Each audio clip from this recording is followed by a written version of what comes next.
بدأ. بسم الله والصلاة والسلام على رسول الله. الرجالة مشغولين، هم اللي معطلين مش عارفين نصور من الصبح عشان بيطلعوا اوردر اجهزة.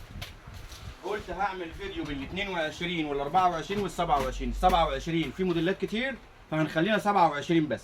باقي الموديلات زي ما انا بعمل في كل فيديو.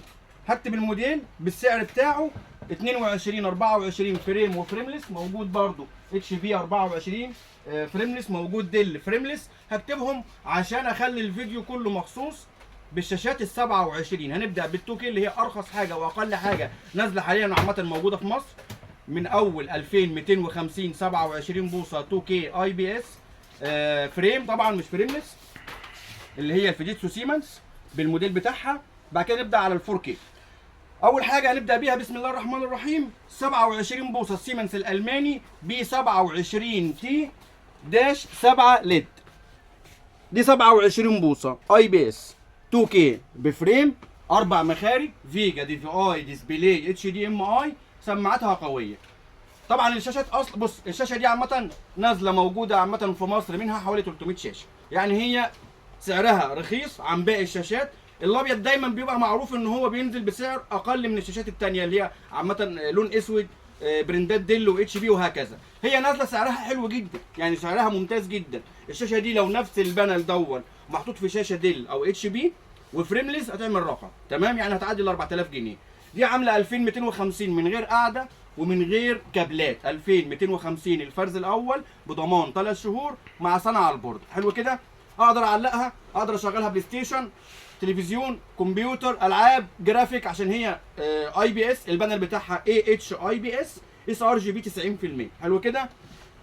انا مصورها عامه فيديو وهي شغاله، منزله في الفيديوهات اللي هي الشورت. الشاشه بصراحه فوق الممتازه ما شاء الله. دي عامله 2250. طب بالقعده والكابلات، عشان هي اصلا بص ال 300 شاشه نازلين كلهم في مصر عموما من غير قواعد، ويعني متعرض منها في مصر. احنا اتاخرنا بس في الشاشات عندي والله من بدري، بس اتاخرنا عشان احنا كنا في مصيف بقى يوم، فاحنا خدناها يومين مش يوم واحد. دي 27 اول حاجه، ومش باقي عندي كتير. لما عملت شورت امبارح انا شاحن منها شويه جمله، يعني الحمد لله هم ال 50 شاشه قربوا يخلصوا تمام كده. احتمال ان شاء الله يجي منهم برضو باذن الله دفعه ثانيه. ده ال 27 بوصه اللي بدات بيها اللي هي السيمنز الالماني. ايه تاني؟ بص احنا هنتكلم عن موضوع الشحن. احنا وقفنا شحن للفريمليس بالاخص، والله ربنا يعلم موضوع المعاناه في الشحن بقى حاجه صعبه، لذلك وقفنا الشحن خصوصا الفريمليس. يعني دي مفيش مشكله ان انا احط عليها زي ما احنا بنعمل، احط عليها كرتون واحط عليها فوم واحط عليها شرينك وكل حاجه وتشحن ماشي. انما الفريمليس للاسف انا وقفت شحن الفريمليس. بالنسبه للمحافظات القاهره لا، الاستلام كله عمال يقول لي توصيل، لا الاستلام من داخل الفرع بيكون افضل. طيب نبدا ايه تاني يا محمد؟ ال 27 بعد كده نبدا 27 ايه؟ سيبك من ال 24 كله، تعالى نبدا بال 27. طيب العرض بقى اللي انت قلت هتعمله ايه؟ الشاشات الجوجل اللي هي 27 2 كي فريمليس، والشاشات اللي هي زد 27 ان جي 1. عندي حاجات فرز تاني، في حاجات فرز خفيف 300 حسب الفرز. في عندي حاجات بصنفها لغايه 2500 جنيه بصمه اسكرتشايه.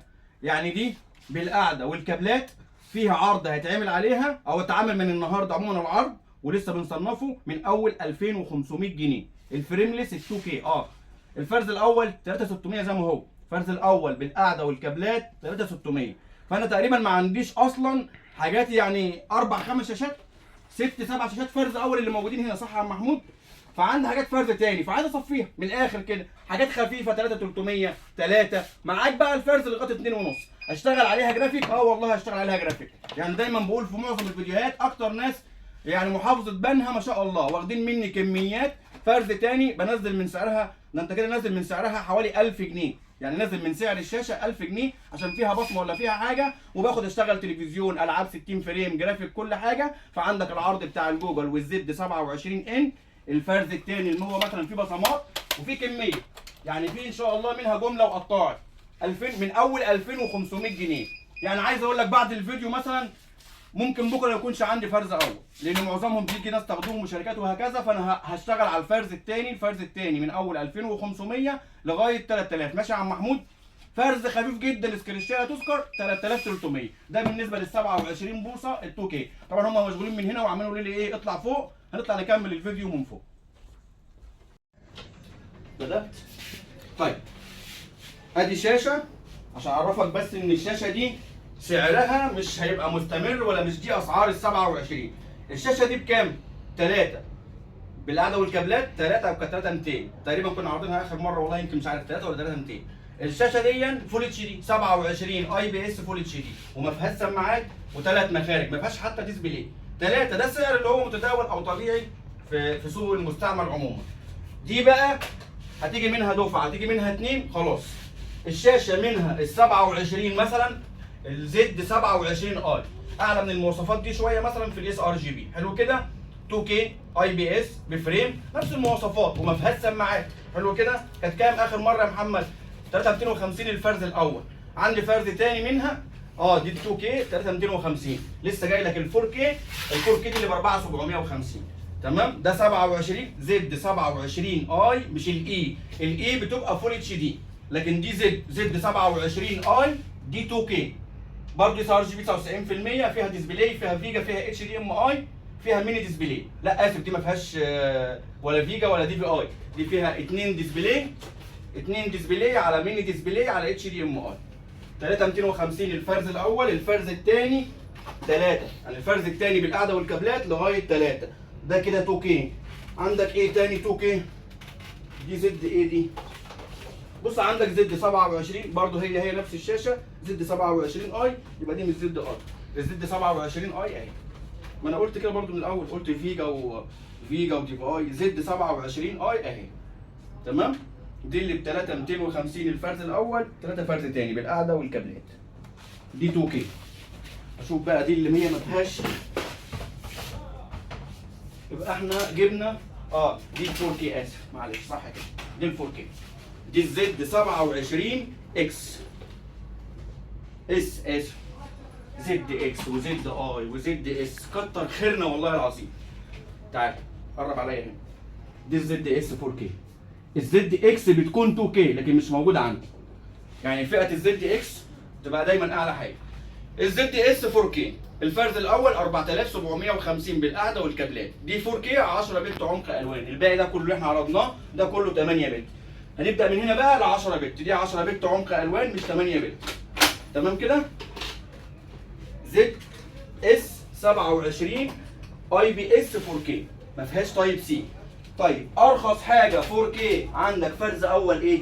ارخص حاجه ديل بي 27 15 كيو. تكلفتها كده، هي تكلفتها عموما المتعارف عليه في السوق كده. الفرز الاول 4250. عندي في حاجات فرز تاني لغايه 3.5.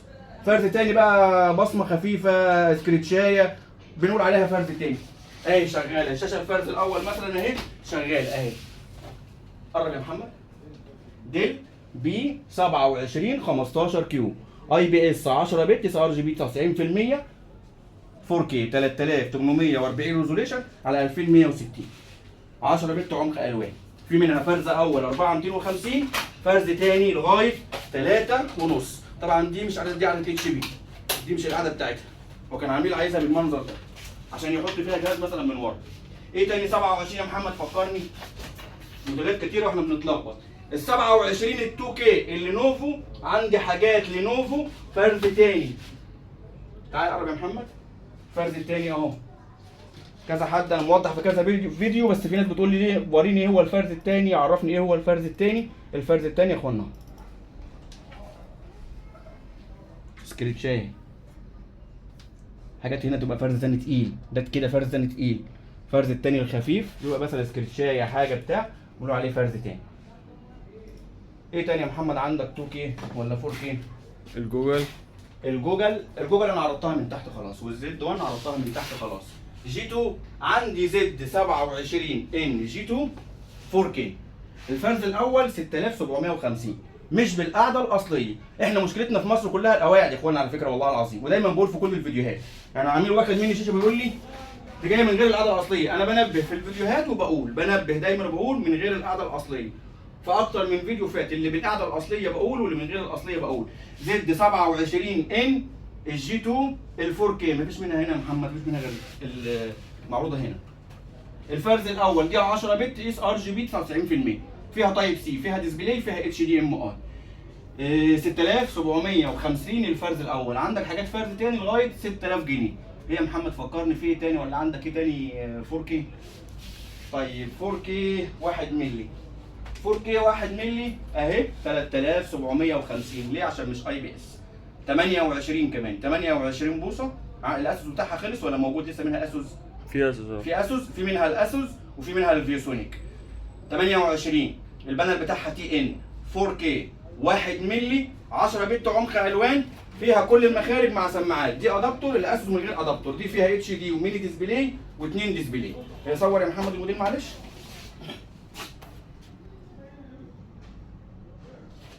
عندك منها السامسونج ولا خلص؟ 28 28 في كام قطعة؟ في كام قطعة تحت؟ يبقى في منها السامسونج اللي ب 3900، وفي ده كله 28 اللي هو التي ان الجيمنج ده 28 بوصة. طبعا في موديلات كتيرة جدا. فانا بعمل ايه؟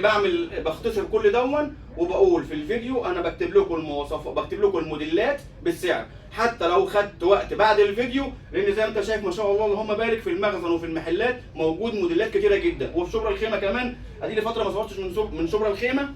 الشاشات البيضاء متوفره دلوقتي في شبرا الخيمه، موجود منها في شبرا الخيمه. يعني اللي عايز يستلم من شبرا الخيمه يقدر يروح يستلم من شبرا الخيمه من غير قاعده 2250، بالقاعده بالكابلات الاصليه ب 2500 جنيه.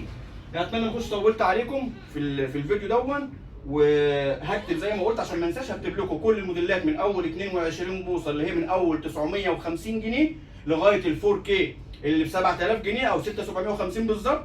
كلهم هكتبهم لكم في الوصف، وهكتب لكم ايه تاني، العنوان والارقام وكل حاجه ما عدا الشحن. شحن الفريملس كده للاسف انا موقفه نظرا يعني للضغط بتاع، رغم ان انا 50% والله العظيم من شغلي، احنا كل يوم بنشحن 5 6 7 شاشات، 50% من شغلنا كله شحن، بس نظرا للضغط. وفي ناس يعني معلش هو واخد شاشه هو مش عارف يشغلها ايه ويشغلها ازاي، فبيبقى واخد مني وقت ومجهود مع الناس اللي معانا. ولو اقل غلطه بتحصل مننا احنا كشركه ولا بايع، العميل بقى يزعل ويقول لك انت كده مفيش مصداقيه. فانا بفضل ان العميل يجي يجيب لاب، يجيب صور، اللي انت عايزه انا بعمله لك. بقول لك اتفضل خد قهوتك واقعد تست، اعمل اللي انت عايزه، تست براحتك، شوف السكريتشات، شوف ديد بيكسل، شوف القعده، عشان موضوع القواعد بالاخص. تمام كده؟ اتمنى ان شاء الله الرحمن ما كنتش طولت عليكم، واشوفكم باذن الله الرحمن في فيديو جديد بعرض جديد، والسلام عليكم ورحمه الله وبركاته.